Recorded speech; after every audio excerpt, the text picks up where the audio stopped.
हाँ, सबसे ज्यादा प्रॉब्लम होती है इन युद्धों में, ध्यान रख लीजिएगा। और इन युद्धों में गोकुंदा का युद्ध किसने कहा, खमनोर का युद्ध किसने कहा, यही दो कंफ्यूजन क्रिएट करेगा। ठीक है, कंफ्यूजन इसलिए क्रिएट करेगा कि मेवाड़ की थर्मोकोल और मेवाड़ का मैराथन किसने कहा, ये आराम से याद हो जाएगा। इसलिए याद हो जाएगा मैराथन ना तो अपने यहाँ पर है ना थर्मोकोल अपने यहाँ पर है, ये दोनों यूनान में। कहां पर है, यूनान। यूनान की लोकेशन अपन जानते ही नहीं है, भारत का राइटर कोई भी यूनान की बात कभी करेगा ही नहीं। ठीक है, हमेशा वेस्टर्न राइटर होगा वो ही वहां की बातें करेगा कि इसको राजस्थान का वेल्लोर कहते हैं, इसको राजस्थान का एट्रुक्सन कहते हैं। ऐसा दुर्गों में भी आया था, सारा का सारा इसी आदमी ने कहा था। आदमी कौन सा आपके, कर्नल जेम्स टॉड। ठीक है, ध्यान रख लीजिएगा। एट्रुक्सन में का बीच में आता है, इसलिए कुंभलगढ़ है। ठीक है, ध्यान रख लीजिएगा। ऐसे याद रखिएगा तो याद रहेंगे, नहीं तो एट्रुक्सन किसको कहते हैं याद करने जाओगे फिर जयपुर वाला आएगा, मेहरानगढ़ दुर्ग। ध्यान रख लीजिएगा, तो ऐसे नहीं हो, कम से कम कुछ कुछ कीवर्ड से याद रखिएगा। ठीक है, तो ये थर्मोपोली है वो भी यूनान में, मैराथन है वो भी यूनान में, स्पेशली ध्यान रख लीजिएगा। और अगर यूनान वाली बातें कही गई है तो वेस्टर्न राइटर ही कहेगा, और वेस्टर्न राइटर अपना अगर कोई है तो यही है। नाम कौन सा है, कर्नल जेम्स टॉड, घोड़े वाला बाबा उसका दूसरा नाम है, ध्यान रख लीजिएगा। ठीक है, पूरा इतिहास उसने लिखा, वो घोड़े पर घूम घूम के लिखा है। वेस्टर्न राजस्थान में लगभग वो घोड़े पर ही ज्यादा रहा है। दुर्गादास और ये दोनों ऐसे व्यक्ति है जो घोड़े पर घूमते ही रहे हमेशा। ठीक है, वो सैनिक कार्यों से घूमता रहा, ये इतिहास लिखने के लिए घूमता रहा है, ध्यान रख लीजिएगा। इसी ने ये सारे शिलालेख वगैरह ढूंढे। अगर ये नहीं आया होता तो अपन कभी भी जिंदगी में ये नहीं देखते कि इन भाटों पर लिखा क्या। ठीक है, ये हरामखोर आया, सारे शिलालेख ढूंढ के गया, और सारे शिलालेख ढूंढ के गया। यहाँ पर आपके डूंगरपुर में भी अगर कोई शिलालेख मिलता तो वो यही ढूंढ के गया। कौन ढूंढ के गया, आपके कर्नल जेम्स टॉड। अगर देव सोमनाथ में भी इसने पढ़ा तो कर्नल जेम्स टॉड में पढ़ा, ध्यान रख लीजिएगा। ठीक है, ऊपर गांव में भी एक पढ़ा हरियन जी मंदिर का, तो इस हरामखोर ने आके पढ़ा, ध्यान रख लीजिएगा। ठीक है, तो पूरे राजस्थान का ऐसा एक भी गांव नहीं है जहां पर ये नहीं गया हो। कौन नहीं गया हो, आपके कर्नल जेम्स टॉड। जितनी भी राजस्थान आर्ट एंड कल्चर अभी लिखी गई है वो इसी के कारण लिखी गई है। अगर ये नहीं आया होता तो आपकी राजस्थान आर्ट एंड कल्चर इतनी बनती ही नहीं, ध्यान रख लीजिएगा। और इतनी बनती नहीं, तुम्हें पढ़नी ही नहीं पड़ती। ठीक है, तो इसका एकमात्र श्रेय दिया जाता है वो इस आदमी को दिया जाता है। बाकी अपना इतना दिमाग पहुंचता नहीं है कि स्पेशली भाटों पर क्या लिखा हुआ, मंदिर में जाए तो कौन सा शिलालेख लिखा हुआ, ऐसा अपन नहीं सोचते। अपन तो पहले से ही तय करके जाते हैं कि भगवान से मांगना क्या है। ठीक है, तो ऐसी कंडीशन में सीधी सीधी मूर्ति दिखती है, पाटे दिखते ही नहीं है। और फिर नेक्स्ट आगे मूर्ति के आगे जाके झुक जाते हैं, ये भगवान इतना देना, लंबी सी लिस्ट बता के निकाल देते हैं। खैर छोड़िएगा, ये दो आपके युद्ध हो रहे हैं, जिसमें से एक तो गोकुंदा का युद्ध कहता है, एक कौन सा युद्ध कहता है, आपके खमनोर का युद्ध कहते हैं। ये हमेशा अगल बदल हो जाएंगे, किसने क्या कहा था। ठीक है, तो एक शब्द तो शब्द याद रखना, आंख। आंख में अ से अबुल फजल, ख से एक युद्ध, कौन सा युद्ध है आपके, खमनोर का युद्ध है। ठीक है, ध्यान रख लीजिएगा। बाकी बच गया वो जीबी रोज करते ही रहते हो, इतनी जीबी आई, इतनी जीबी आई, इतनी जीबी गई, यूं। ठीक है, 1.5 जीबी खर्च हो गई, यूं करते रहते हो। तो जी से तो ये युद्ध, कौन सा युद्ध है, गोकुंदा का। लिखने वाला बी से, कौन सा भी आपके, बदायूं। तो दो शॉर्ट ट्रिक है, एक तो आंख शॉर्ट ट्रिक है, एक जीबी शॉर्ट ट्रिक है। ठीक है, ध्यान रख लीजिएगा। तो दो आसानी से याद रख जाएंगे, गोकुंदा का युद्ध बदायूं ने कहा, खमनोर का युद्ध अबुल फजल ने कहा। ये हल्दीघाटी युद्ध के अन्य नाम थे। अब नेक्स्ट आता दिवेर का युद्ध कैसे हुआ था, या फिर नेक्स्ट आगे कि आगे महाराणा प्रताप का जीवन काल कैसे चला। तो कल मैंने यहां तक पढ़ा दिया था, कौन सा युद्ध, अरे कौन आया था लास्ट में, अब्दुल रहीम खान ना, 4 बीवियों को लेकर कौन से गांव में ठहरा, शेरपुर गांव में। अचानक कहा जाता है कि महाराणा प्रताप की आज्ञा से गया, कौन गया, अमर सिंह। और कितनी बीवियों को ले आया, उसकी 4 बीवियों को ले आया। ठीक है, ध्यान रख लीजिएगा। अजबदेव पवार ने, अजबदेव नाम था, हाँ अजबदेव ने पहली बार कूटा, वो किसको कूटा था आपके, अरे अमर सिंह को क्यों कूटेगी, महाराणा प्रताप को, ध्यान रख लीजिएगा। ठीक है, हाँ प्रताप भले ही तुम कितना भी कर लो। ठीक है, बीबी के लिए कोई प्रताप नहीं होता, बीबी के लिए सीधा सा है रूल से, गलती करेगा तो कूटेगा। तो पहली बार कूटा है वो इसके कारण कूटा है। कहा जाता है कि अब्दुल रहीम खान का ना कोई अमर सिंह को महाराणा प्रताप ने थोड़ा बैंड किया कि जो भी अब काम करेगा वो मुझसे पूछी कर ही करना, तेरे में उलझ जुलझपन बहुत ज्यादा है। ठीक है, और ऐसी कंडीशन में 1-2 साल तक अमर सिंह को कोई अभियान नहीं करने दिया। कहा जाता है फिर अमर सिंह माना ही नहीं है, और कहा जाता है कि उसने तय कर लिया कि मैं इन मुगलों को यहाँ से भगाऊंगा, और भगाऊंगा इसलिए इन पर आक्रमण करूंगा। महाराणा प्रताप भी साथ में रहे। ठीक है, और कहा जाता है एक चौकी है जिसको कहा जाता है दिवेर। कौन सी चौकी, दिवेर। जस्ट उदयपुर है, उदयपुर और चित्तौड़ के बीच में एक चौकी पड़ती है जहां पर मुगल रहते थे, उसी का नाम है दिवेर है, ध्यान रख लीजिएगा। ठीक है, तो कहा जाता है यहाँ पर सारे मुगल ही है, उदयपुर भी उनके ही अधीन है। स्पेशली वो चौकी है, पहली चौकी जिसको तो कहा जाता है दिवेर। तो कहा जाता है कि यहाँ से अपने महाराणा प्रताप गए, सलूम्बर से होते हुए गए, ये केवड़ा की नाल आपके बीच में पड़ती है, वहां से पूरी सेना गई है। रोड तो यही है और कोई रोड नहीं है, ध्यान रख लीजिएगा। उनके साथ गया हुआ वो अमर सिंह गया हुआ। कौन गया हुआ, अमर सिंह गया हुआ है, ध्यान रख लीजिएगा। और जैसे ही कहा जाता है आगे गया तो वहां पर दिवेर में आपके एक किला है जिसको कहा जाता है दिवेर का मुहाना या दिवेर की चौकी या दिवेर का किला, और उसमें शासन कर रहा है वो अकबर का काका कर रहा है, ठीक है। हाँ, मुसलमानों में कौन काका कब मामा बन जाए ये कहा नहीं जा सकता है, कौन भैया कब सैया बन जाए ये कहा नहीं जा सकता है, ठीक है, ध्यान रख लीजिएगा। तो आधी किताबों में आपको मिलेगा अकबर का काका है, आधी किताबों में आपको मिलेगा अकबर का मामा है, तो दोनों सही है, ठीक है। क्योंकि काका होता है वही क्या होता है, अरे घर में ही शादी होती है, कभी काका होता है फिर वो मामा बन जाता है अचानक, ध्यान रख लीजिएगा। तो यही कंडीशन है आपके। तो ऐसी कंडीशन में कहा जाता है कि दिवेर में अकबर का काका शासन कर रहा है और उसका नाम मैंने लिखवाया होगा सहरीमा सुल्तान खान। क्या है? सहरीमा सुल्तान खान। आपको इतना याद रखना है कि सुल्तान खान है, ध्यान रख लीजिएगा, ठीक है। हाँ, यहाँ पर युद्ध की तैयारियां हुई है, कहा जाता है कि महाराणा प्रताप और इन्होंने उस पर आक्रमण किया है, ठीक है। महाराणा प्रताप पूरे नियमों से आक्रमण कर रहे हैं, ध्यान रख लीजिएगा, ठीक है। और पूरे नियमों से आक्रमण कर रहे तो अमर सिंह को पहले बता रहे कि देख वो हाथी पर बैठा हुआ होगा, तुझे घोड़ा दौड़ाते हुए जाना है, ठीक है। 45 डिग्री एंगल पर भाला पकड़ना है, ठीक है। फिर भाले से वार करना है, वार ऐसा करना है कि लगभग उसकी छाती में छुपे, ठीक है। अगर थोड़ा सा भी इधर उधर मिस हुआ तो वो तलवार चलाएगा और तू मारा जाएगा। तो ऐसा पूरा कैलकुलेशन सटीक बिठाकर अगर आक्रमण करना और फिर उसको मारना है, ये पूरी गणित है वो आपके इसकी है, किसकी है भाई? आपके महाराणा प्रताप की है, ध्यान रख लीजिएगा, ठीक है। अमर सिंह कह रहा हो मैं पूरा जानता हूं, इस गणित को तो मैं अब भी लागू करता हूं, ध्यान रख लीजिएगा। और एक युद्ध में गए, कौन से युद्ध में गए? दिवेर के युद्ध में। सहरीमा सुल्तान खान आया, वहां पर कहा जाता है कि एक सोलंकी राजा और है जिसका नाम है गढ़सी परिहार। कौन सा नाम है? गढ़सी परिहार, ध्यान रख लीजिएगा। सोलंकी है, सोलंकी का मतलब राजपूत है। साथ किसका दे रहा है? मुगलों का। किसका साथ दे रहा है? मुगलों का, मतलब सहरीमा सुल्तान खान का साथ दे रहा है, ठीक है। अमर सिंह को देखते ही गुस्सा आया, दो को पहले देखा, एक तो सहरीमा सुल्तान खान को देखा, एक गढ़सी परिवार को देखा, ध्यान रख लीजिएगा। और अमर सिंह को देखते ही गुस्सा आएगा, इन दोनों में से ज्यादा किस पर आएगा? सोलंकी पर। अच्छा, ज्यादा क्यों आएगा? ये राजपूत है, फिर भी गया हुआ है वो किसके पास गया हुआ है? आपके मुगलों के पास गया हुआ है। तो ऐसी कंडीशन में उसको बहुत ज्यादा गुस्सा आया, और कहा जाता है कि जैसे ही गुस्सा आया तो उसने सोचा कि सबसे पहले मैं मारता हूं वो इस गढ़सी परिहार को मारता हूं। किसको मारता हूं भाई? गढ़सी परिहार को मारता हूं। अब मारना है तो उन्होंने कहा है कि ये हाथी पर बैठा हुआ है, होदे पर बैठा हुआ है, तुझे घोड़े पर जाना पड़ेगा, फिर खड़े होना पड़ेगा, फिर आपके बाला चलाना पड़ेगा, ठीक है। अमर सिंह इतना सोचता नहीं है, ध्यान रख लीजिएगा, ठीक है, कि साला इतनी सारी मेहनत करके ऊपर जाओ और फिर उस पर आक्रमण करो, उस पर भाले का सही सही वार लगाओ और इतनी सटीक कैलकुलेशन बिठाओ। अगर घोड़ा थोड़ा सा भी इधर उधर हिल गया तो भाला तो दूर जाएगा, अपन भी दूर जाके गिरते। तो ऐसी कंडीशन में वो दूसरा दिमाग लगा रहा है। मैंने पहले ही कहा वो खतरनाक आदमी है, और दूसरा दिमाग लगाता, और दूसरा दिमाग यही लगाता कि वो साला ऊपर बैठा हुआ है तो ऊपर क्यों बैठा रहे, वो भी तो नीचे आना चाहिए, ठीक है। और कहा जाता है कि उसका हाथी होता है, एक तलवार चलाता है और एक तलवार से हाथी के दोनों पैर काट देता है। जैसे ही दोनों आगे के पैर कटते हैं तो हाथी गिरता है, हाथी गिरता है तो उसके साथ साथ में नीचे आता है, नीचे आता वो राजा आता है। राजा का नाम क्या बताया मैंने? गढ़सी परिहार सोलंकी, ठीक है। और जैसे ही नीचे आता है तो महाराणा प्रताप के पास में पैरों में गिरता है। अमर सिंह कहता है कि इतनी सारी कैलकुलेशन करने की कोई आवश्यकता नहीं है, अब इसके पास में तुम आराम से बैठो। क्या करो? आराम से बैठो, इसकी छाती ढूंढो कहां पर दिल है वगैरह, ठीक है, और आराम से गोबो बाला, ध्यान रख लीजिएगा, मर जाएगा। और कहा जाता है कि उसको मार दिया जाता है, भाले के वार से मार दिया जाता है। अब गढ़सी परिहार जैसे ही मरता है एक ही बचता है, बचने वाले का नाम क्या है? सहरीमा सुल्तान खान, ठीक है, ध्यान रख लीजिएगा।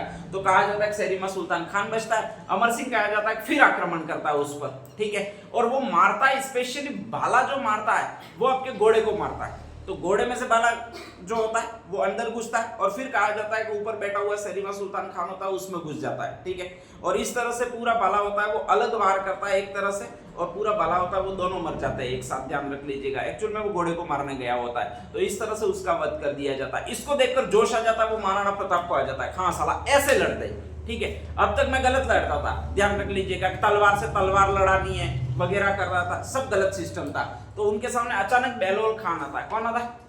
बेलोल खान। महाराणा प्रताप को भी जोश में चढ़ता है। नहीं तो महाराणा प्रताप पहले तलवार से तलवार टकराते थे, फिर उसकी तलवार गिराते थे, और फिर एकदम शूरवीरता की जगह, मतलब एक ऐसा सैनिक जो बहुत शौर्यवान हो, ऐसे तलवार गिराकर और फिर उसका वध करते थे। ठीक है, अब पहली बार महाराणा प्रताप को लगता है कि सही है वो अमर सिंह है, तो कहा जाता है महाराणा प्रताप भी बेलोल खान पर वार करते हैं, और वो सीधा वार करते हैं। ठीक है, सीधा वार करते हैं तो कहा जाता है वार में दम ज्यादा होता है, तो इसलिए टोपा फटता है। फिर कहा जाता है उसके 2 भाग होते हैं और घोड़े के भी 2 भाग हो जाते हैं। ठीक है, महाराणा प्रताप को पहली बार अच्छा लगता है अमर सिंह अच्छा कर रहा है। ठीक है, तो फालतू काम का इतनी सारी बातापड़ी करो, इससे ज्यादा डायरेक्ट अटैक करो, और कहा जाता है एक युद्ध जीत लिया जाता है। कौन सा युद्ध जीत लिया जाता है? दिवेर का युद्ध। तो महाराणा प्रताप की विजय की शुरुआत होती है वो आपके इसी युद्ध से होती है। कौन से युद्ध से होगी भी? आपके दिवेर के युद्ध से। और जब किसी युद्ध में विजय की शुरुआत होती है तो उसी को कहा जाता है मैराथन। क्या कहा जाता है? तो इसी को कहा जाता है मेवाड़ का मैराथन कहा जाता है। ठीक है, जैसे ही अकबर का काका या मामा मरता है तो उससे अकबर बहुत ज्यादा क्रोधित हो जाता है, और वो लास्ट चांस बहुत बड़ी विशाल सेना लेता है, सबसे ज्यादा भयंकर सेना, ध्यान रख लीजिएगा।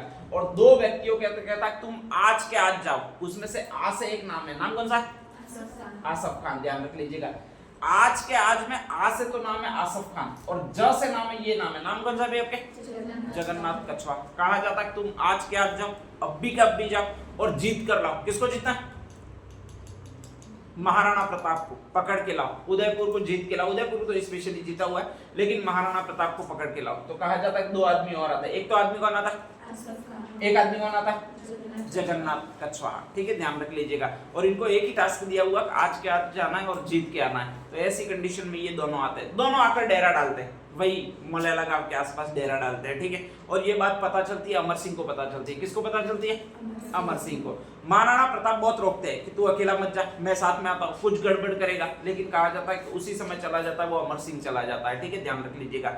ये पूरी वापस प्लानिंग बनाते हैं, जैसे अब्दुल रहीम खान खाना ने प्लानिंग बनाई थी। अब्दुल रहीम खान खाना ने प्लानिंग क्या बनाई थी कि कल सुबह होगी, ठीक है, हम आक्रमण करेंगे, महाराणा प्रताप की सेना पर आक्रमण करेंगे, उसको बिखेरेंगे, और इसके बाद में कहा जाता है कि महाराणा प्रताप को अपने अधीन कर लेंगे, बंदी बना लेंगे और उसको अकबर के समक्ष ले जाएंगे।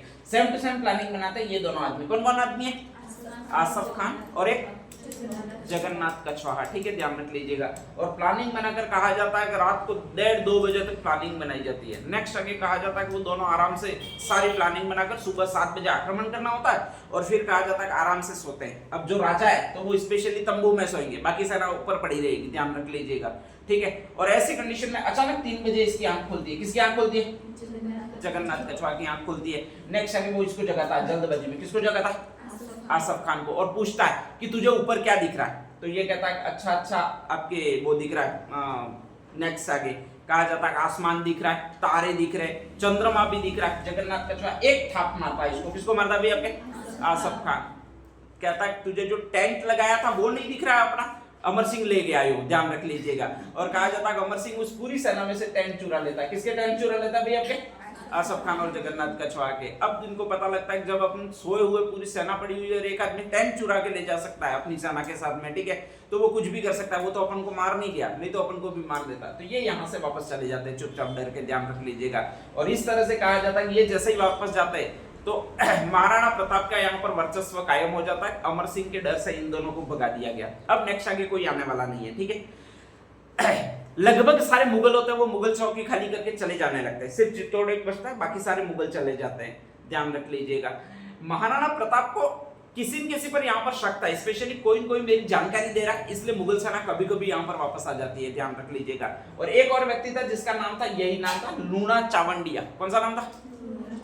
रहता है वो चावंड में रहता है, चावंड का राजा है, अकबर का बहुत गुप्तचर है, और वो महाराणा प्रताप की लोकेशन हर समय भेजता है कि महाराणा प्रताप यहाँ पर है, आज यहाँ पर है, आज यहाँ पर है। इसलिए तो महाराणा प्रताप जब भी कहीं आक्रमण करने जाते हैं मुगल सचेत हो जाते हैं, और फिर वो कहा जाता है कि उतना आक्रमण सफल नहीं हो पाता है। तो वो सोचता है कि सबसे पहले अगर मुझे किसी को गिराना होगा तो वो इसी आदमी को गिराना होगा। कौन से आदमी को? चावंड के राजा को, नाम लूणा चावंडिया। तो 1585 में कहा जाता है कि इसको मार देते। किसको मारेंगे भाई? आपके लूणा चावंडिया को, ठीक है। और फिर इस पर अधिकार कर देते। किस पर अधिकार करेंगे? चावंड पर। और फिर कहा जाता है कि इसको नई राजधानी बनाते, क्योंकि उदयपुर पर उनका अधिकार है नहीं, कुंभलगढ़ पर उनका अधिकार है नहीं, ठीक है। दिवेर जीता है तो दिवेर को राजधानी बना नहीं सकते, सिर्फ एक ही गांव है राजधानी बनाने लायक। वो कौन सा गांव है? चावंड। अब ये कौन से नंबर की राजधानी है महाराणा प्रताप की? चौथे। पहले नंबर की कौन सी थी? गोगुंदा, सेकंड नंबर की कुंभलगढ़, थर्ड नंबर की आवरगढ़, ठीक है, और चौथे नंबर की चावड़। तो जी के अच्छा आता है ऐसे याद रखिएगा, जी से गोगुंदा है, कैसे कुंभलगढ़ है, ऐसे आवरगढ़ है, अच्छा से च से चौथी राजधानी है वो कौन सी है आपके चावड़। यही चार राजधानी आ रही है उनकी, कभी चित्तौड़ उनकी राजधानी नहीं रही है, ठीक है, ध्यान रख लीजिएगा। तो ये इनकी चार राजधानियां हो जाती है और इनमें से चौथी और अंतिम राजधानी हो जाती है वो 1585 में बनाई गई होती है। कब बनाई गई होती है? इसके बाद में कहा जाता है कि जैसे ही 1585 में राजधानी बनाते हैं इसके बाद वहीं पर रहते हैं, ठीक है, ध्यान रख लीजिएगा, चावड़ में ही रहते हैं। अब नेक्स्ट आगे धनुर्विद्या उनको सिखानी होती है, अभी तक उन्होंने सिखाई नहीं है, और वो नहीं सिखाई है वो अमर सिंह को नहीं सिखाई है। तो कहा जाता है 1597 का साल चल रहा होता है, अभी तक ना तो अकबर आक्रमण करने कभी आया, ये धीरे धीरे सारी चौकियां वगैरह जीत लेते हैं, सिर्फ चित्तौड़ को नहीं जीत पाते, और 1597 का साल चल रहा होता है, और अचानक उस साल में कहा जाता है अमर सिंह को धनुर्विद्या सिखाने जाते हैं। अब धनुर्विद्या में आपने एक शब्द सुना होगा प्रत्यंचा चढ़ाना, ये किसको कहते हैं? अच्छा, प्रत्यंचा किसको कहते हैं ये बताओ? अरे प्रत्यंचा किसको कहते हैं? अच्छा, शब्द सुना? महाभारत देखिए, हाँ तो देखनी चाहिए महाभारत। उसमें कहा जाता है अर्जुन जब भी एक तीर मारता है और कर्ण की प्रत्यंचा टूटती है, मतलब वो टूटती है, दोरा टूटता है, ठीक है, ध्यान रख लीजिएगा, जो डोरी होती है वो टूटती है। तो नेक्स्ट आगे कहा जाता है कि वो सेकंड तीर चला था, उससे पहले वो कर्ण होता है वो डोरी वापस बांध चुका होता है, ठीक है। तो अर्जुन उस समय कृष्ण को कहता है कि ये कैसा धनुर्धर है, मेरे एक तीर चलाने से दूसरे तीर चलाने के बीच में जो अंतराल रहता है उसमें यह अपनी प्रत्यंचा वापस बांध देता है, ये कितना महान धनुर्धर है, ध्यान रख लीजिएगा। तो प्रत्यंचा उस डोरी को कहते हैं, किसको कहते हैं? डोरी को कहते हैं, ध्यान रख लीजिएगा।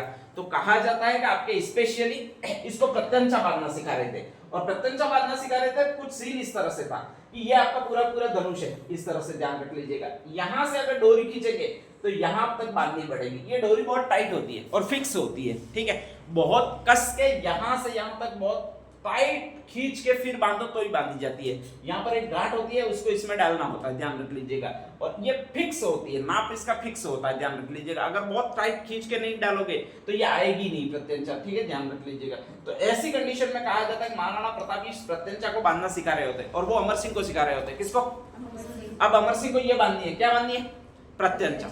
इतनी एक हाथ से धनुष पकड़े, एक हाथ से ये खींचे, इतना होता नहीं है उससे, और अमर सिंह इतना करता भी नहीं है, कोशिश भी नहीं करता, वाह, इतनी ध्यान रख लीजिएगा। वो सीधे सीधे ही काम करना जानता है, किसी को लूट लेना है, किसी को किडनैप कर लेना है, ठीक है, ऐसे काम अमर सिंह को बताओ बहुत अच्छी तरह से करता है। बाकी ऐसे धनुर्धारी बनना है, आपके स्पेशली तलवार चलाना सीखना है, ऐसा उसको कुछ नहीं आता है। बाला फेंकना सीखना है, उसको भी कुछ नहीं आता है, ठीक है, ध्यान रख लीजिएगा।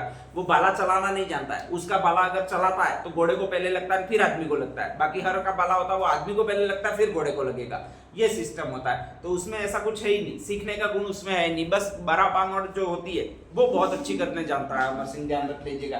तो कहा जाता है कि इसको खींचना शुरू करता है। अब इसको खींचना शुरू करता है तो कभी धनुष इधर मुड़ जाता है, कभी धनुष इधर मुड़ जाता है, ध्यान रख लीजिएगा, ठीक है। तो ऐसी कंडीशन में कहा जाता है कि इधर महाराणा प्रताप खड़े हो जाते हैं, और इधर जैसे ही महाराणा प्रताप खड़े हो जाते हैं तो कहा जाता है कि इस धनुष को कस के पकड़े रहते हैं, यहाँ पर ध्यान रख लीजिएगा, ठीक है। अब इधर पकड़े रहते हैं तो कहा जाता है कि इसको कहा जाता है कि प्रत्यंचा खींच और यहाँ पर बांध। अब ये कहा जाता है कि इसको एक झटके से खींच लेता है, जैसे ही एक झटके से खींचता है ये तो भाग इधर जाता है और ये भाग है वो इधर जाता है, और महाराणा प्रताप की माथी में लगता है, यहाँ पे ध्यान रख लीजिएगा। और महाराणा प्रताप की जैसे ही माथी में लगता है तो ये जंग खाया हुआ होता है, उसी से एक रोग हो जाता है, जिसको कौन सा रोग लिखवाया था मैंने?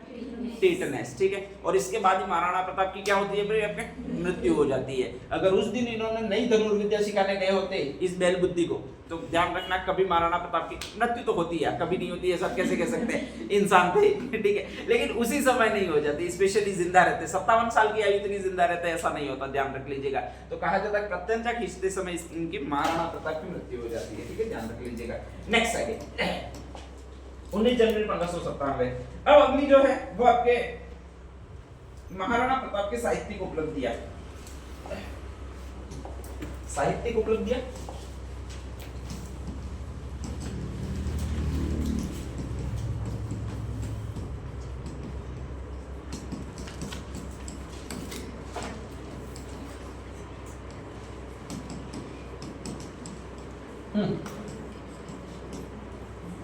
महाराणा प्रताप ने बनाया क्या क्या था, ध्यान रख लीजिएगा, ठीक है। स्थापत्य कला में क्या क्या बनाया था, कौन कौन से निर्माण कार्य करवाए थे? तो 2-3 निर्माण कार्य करवाए थे उन्होंने। एक स्पेशली उन्होंने मंदिर का पुनर्निर्माण करवाया था, इसको ये मंदिर कहा जाता है। कौन सा मंदिर कहा जाता है भैया आपके? हरिहर मंदिर कहा जाता है, ध्यान रख लीजिएगा, ठीक है। हरिहर मंदिर में पुनर्निर्माण, मंदिर का पुनर्निर्माण करवाया, उनके पास इतना धन कहां से आया? तो कहा जाता है कि उनकी राजस्थान में सबसे ज्यादा दुश्मनी थी, वो किससे थी? अरे राजस्थान में महाराणा प्रताप की सबसे ज्यादा दुश्मनी थी, वो किससे थी? अच्छा, सबसे ज्यादा नापसंद करेंगे महाराणा प्रताप राजस्थान में, वो किसको करेंगे? मानसिंह को करेंगे। मानसिंह का रहने वाला? जयपुर का रहने वाला। कहां का रहने वाला? जयपुर का रहने वाला, ठीक है, ध्यान रख लीजिएगा। कहा जाता है मानसिंह यहाँ पर आक्रमण करने के लिए आया था और वो 1576 में आया। कब आया? 1576 में। महाराणा प्रताप को पराजित कर दिया। महाराणा प्रताप इस हार को भूले नहीं, ठीक है। और जैसे ही उनमें ताकत आई, ताकत किस युद्ध के बाद आनी शुरू हुई? दिवेद के युद्ध के बाद में, ठीक है। आसफ खान जगन्नाथ कछवा को पराजित किया, चावंड को राजधानी बनाया। इसके बाद में उन्होंने सोचा कि मुझे एक बार पराजित किया इन जयपुर वालों ने, मैं भी एक बार इनको पराजित करूंगा, ठीक है, ध्यान रख लीजिएगा। और कहा जाता है कि उन्होंने एक बार जिंदगी में आक्रमण किया किसी दूसरी रियासत पर, वो जयपुर पर किया। किस पर किया?